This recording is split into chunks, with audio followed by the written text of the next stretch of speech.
This is Andrew from Missing Remote.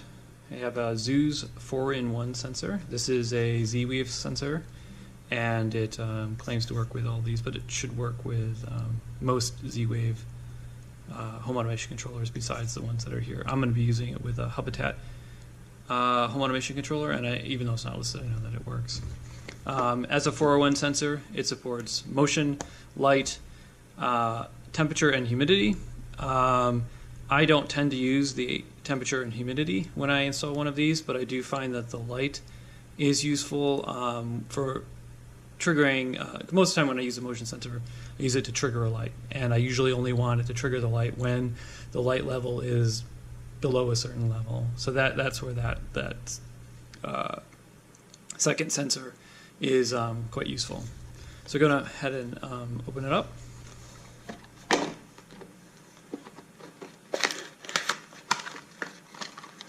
So we get a manual, you get the sensor itself, which opens up like so, and then there's a tamper switch there that activates there. It takes a CR123 or CR123A battery, does the same thing, and then this is a little hole in the bottom that you use to pair, unpair, and factory reset the thing.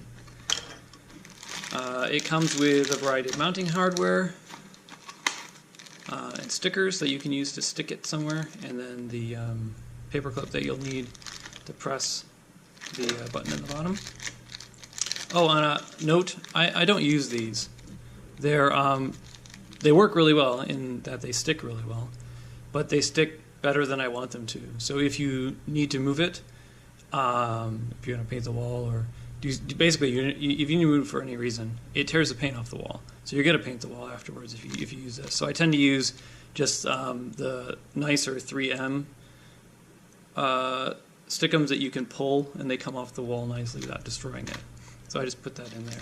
I'll go get another one when it comes time to install it.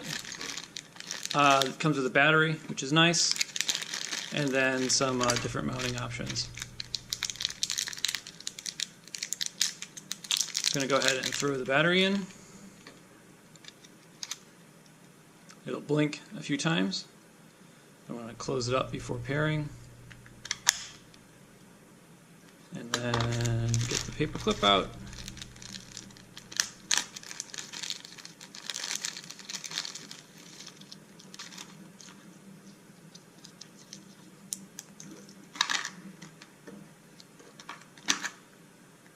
Have that ready.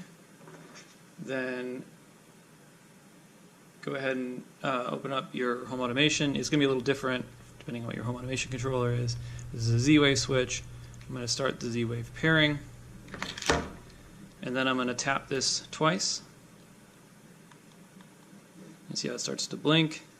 It should show up down there, and then it will initialize.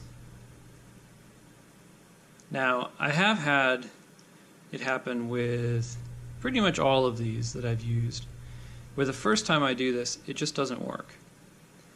And then what I need to do is exclude the device and then include it again afterwards. I don't know why that is. It shouldn't work that way. It should just work. But it looks like that's happening again here. So I haven't had the best luck excluding these with the home automation controller either. So I usually I have a Z-Wave USB dongle that I use with the computer to force it to exclude and then re-include it. And usually the second time around it works. So I'm going to turn the camera off and I'm going to go do that, and then I'll be back. Alright, I am back again. I have run off to do an exclusion using the computer. I'm going to go ahead and start my Z-Wave pairing again.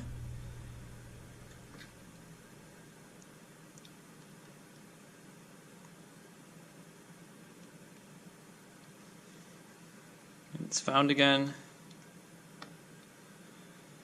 and hopefully this time it makes it all the way through. It's something that really annoys me about these sensors, that I've had to do this. But I continue to use them because when it comes to, they work well once they, get in there. And they're also relatively cheap in comparison to other four-wave Z-wave sensors.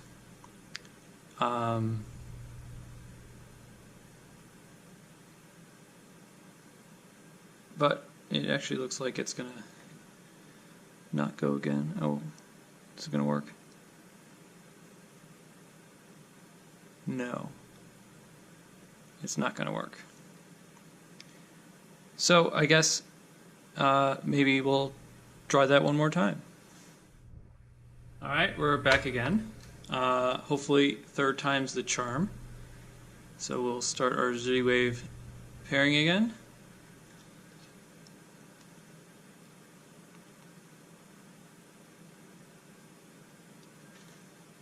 It is found again. And then hopefully this is the time that it goes.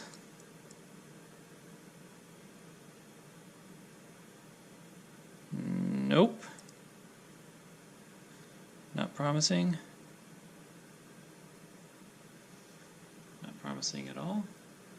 Let's give it a couple more clicks, maybe that's what it'll take. Oh! Got it.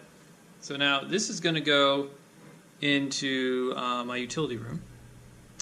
So I'm going to actually call it the HVAC room. So you go ahead and name it, save it, and let's go quickly have a look at it.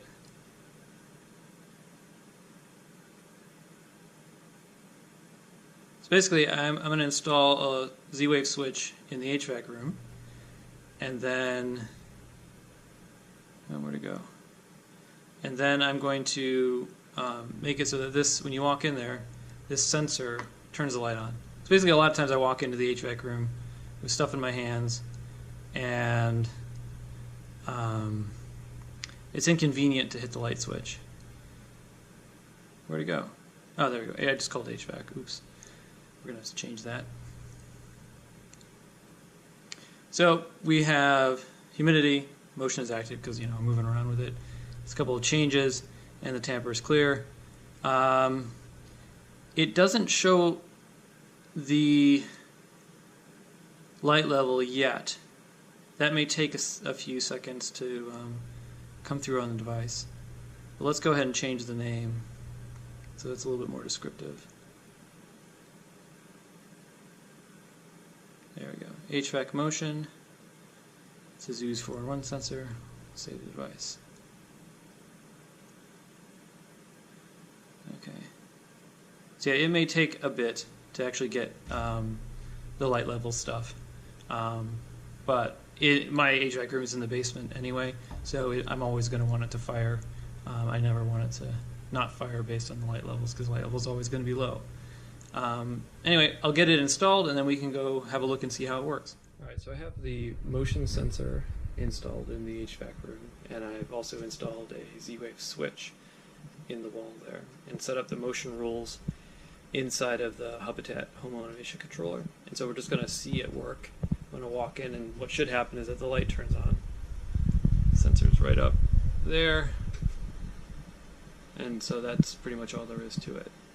And then in about 5 minutes or so, if no motion is detected, it'll turn the light off for me.